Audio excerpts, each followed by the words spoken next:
Hi, good day.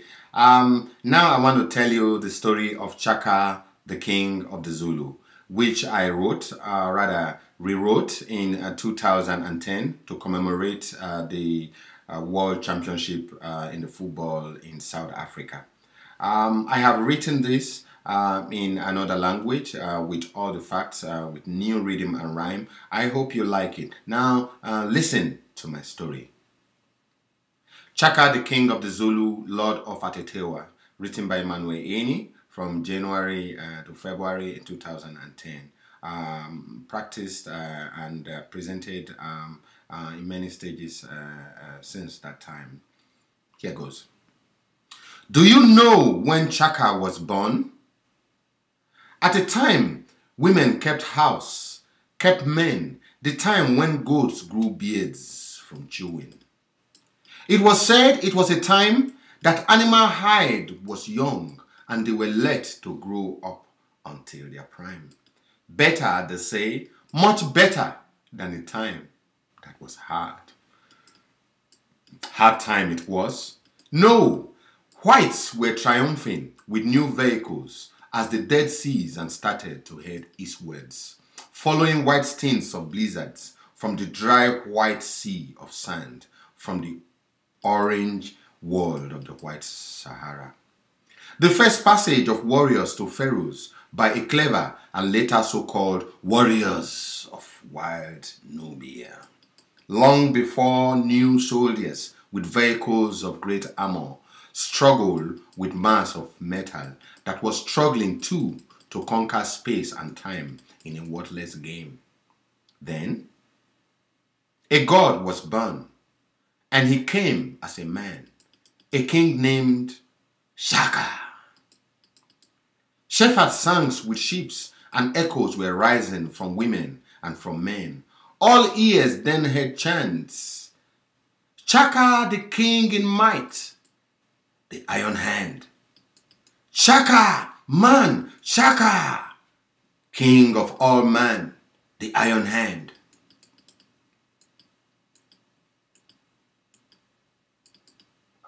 And drums know now not their depths, and arrows know now not their flight.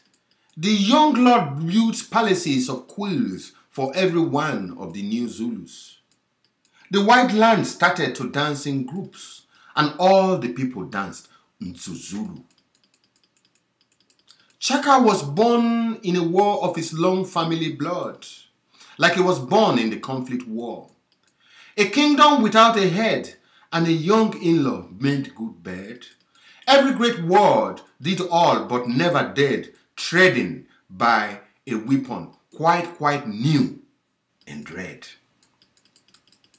The weapon, cutting down tongues from all Bartown men and women sworn to follow and sell the mighty laws that the Zulu did form.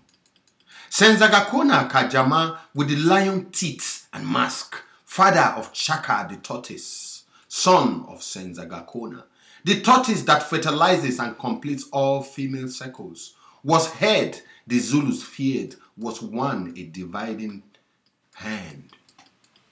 Blood for blood, of blood. The fierce image of his banner, a fiery creature with diverse hands. This time, Chaka grew with strength as he was called to Isizwe at his youth prime time by the leader Dingiswayo Gondongwani. Retold is the story, and retold again and again. Only the people who were there to get the message firsthand can retell and carry the narration on to this time. General Chaka promptly defeated King Siguyana, his hated mentor brother. All praises said at that time, hail not the man yet to be born. Then they started calling him the Black Sun as he rode his horse through dust that settled down after years of his battles. Chaka the evil eye was burning holes in sheets of Zulu folds as they ran into their death, both hands and legs on their heads. At the Battle of Malvoti, Chaka spear that broke, that its sound and split as spiced men in their thousand, became cries and echoes that rang fears inside their wheel. Then he had ordered that cauldron of smiths be filled with the blood of the best men and the best villains, which had hardened to form a sejai, strong iron of blood, of blood. As they plucked the cauldron from the fire, they heard demons and saw them pointing fingers at a land that was later to become graveyard for all Zulu strangers and assailants. Uhuru! Unzu Zulu! Yo, you do good. Do you pull good or the good pulls you? A demonstration of motives. Senzagakona Kajama now found all good eyes at the house of a new crowned leader, now famed. Do you know the time of every people of the land? They were hungry for power, silly or not silly, they waited for the hour. Oh yeah.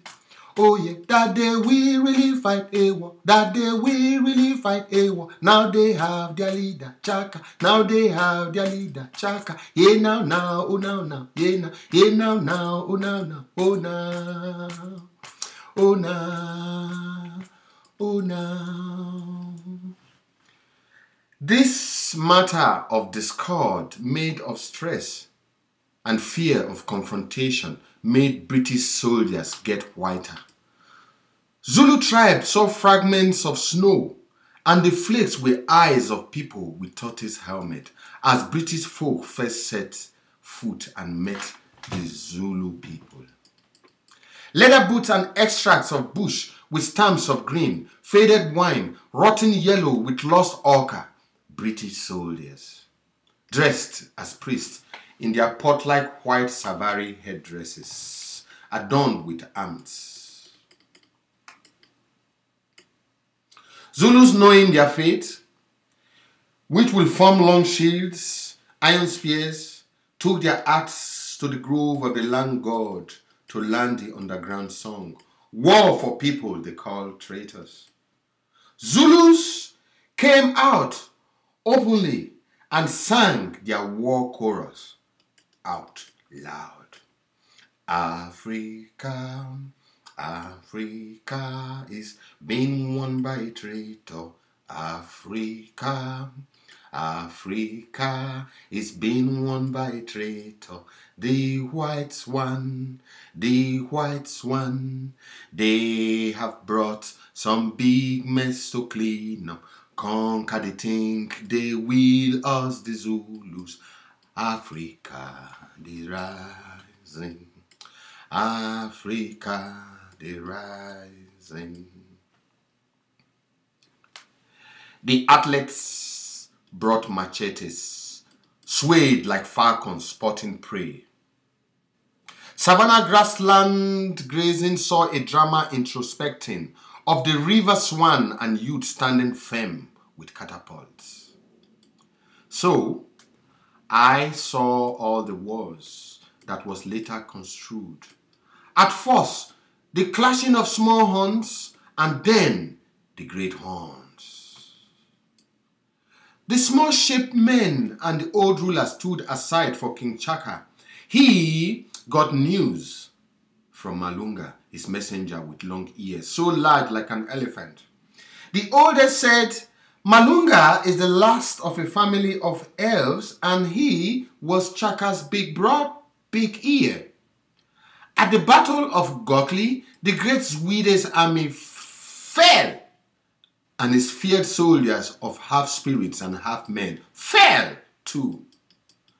At the War of Mulatazi, Chaka brought down the big Ndwandwe, the snake leader of the northern tribe of snakes, dividing the army in the middle and eating them sideways as the soldiers put up the Zulu victory songs. Chaka won every war till the famed Mfekani, migration of tribes in the escape of the Lord's long arm. and sword. The tribe of Nzilekazi, the tribes of Amadumbele, the tribes in Zimbabwe, some fell to Chaka's iron hand. This was long after Chaka, king, introduced and had formed the Kwabuluwayo, the killing state, the new state. Ruling over 2,500 kilometers of land of 70 similar tribes, he made parts of Greater Zulu. All assimilated clans and people were killed, not mentioning the sly Digwan, who was cruel like Mlagana, defeated in their battle of cruelty as they had attacked gravely. This all led to Chaka's praises, as all words were for his praises, as all fine words were for his ears. British men then scattered around the earth were taking without care territories under their might and selling them off to British Empire. Though they only numbered 45, amongst them was Henry Finn, George Farwell, and Henry Ogle. These were their names at their time. At that time, at the old time, when the English wandered far out in the world, arriving without knowing to the south of Black Africa. Many of the battles had brewed nervous peace and made Chaka's diplomacy to bring friends and foe to tabling of decisions. So much that war destroyed some and spared some, and emissaries led the whites to live a free mind, and the magic war of one of the greatest and the most revered of all the African kings, Chaka, the king of the Zulu, lord of Atetewa and the Zulu. Malunga with legs of spiders across the land did run, his glorious thundering steps with shrill rustles that at his feet were banged, woke me from my sleep and told of Chaka's march with his army of black-clothed horses, riders, on the green wide elephant backs with iron of blood and blood. They rode and took the white British men with brown common flags and trapped them in an ambush at the Devil's Rock within the mountains of the ancient town called Durban. I saw heads fly from their body and moving headless bodies, and heard cries ringing oft with fear and anguish, and barrages of rifles and shots of bullets from hasty and frantically cocked rifles. Zulu women chanted 7 elegies and some praise songs to Namdi, Chaka's long dead mother, as they ran bravely but carefully alongside Chaka's warriors in full support and full dread.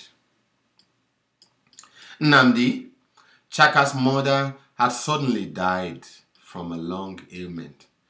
Chaka, through his might and love, led him then to order the killing of 7,000 men from the now large Zulu nation to accompany with their heads Namdi, his mother, to her royal grave. This resulted to many wars that rekindled again through the British hand. The British found this motive as new chance to wage new war to destabilize and annex the divided Zulu nation. Hunger, famine rose from lack of many abled men, resulting from the missing 7,000 heads and minds, people in able-bodied being. A conspiracy came and took place. Chaka's half-brother Dingana had stabbed him with the knife of fate, lured and given him by the revered old court called Iduna. Inside the mist of the dream of day, a scene in vision reveals Chaka and his army fighting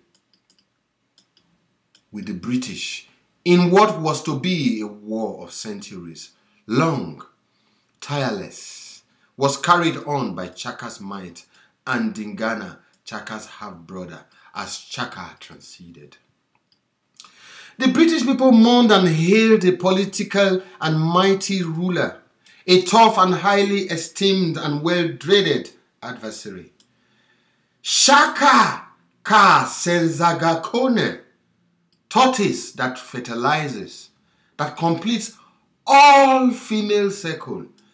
Chaka, Lord of Atetewa, the mystic desert rain, the Smith's red fire, the grand Lord of KwaZulu, and King of the new greater Zulu.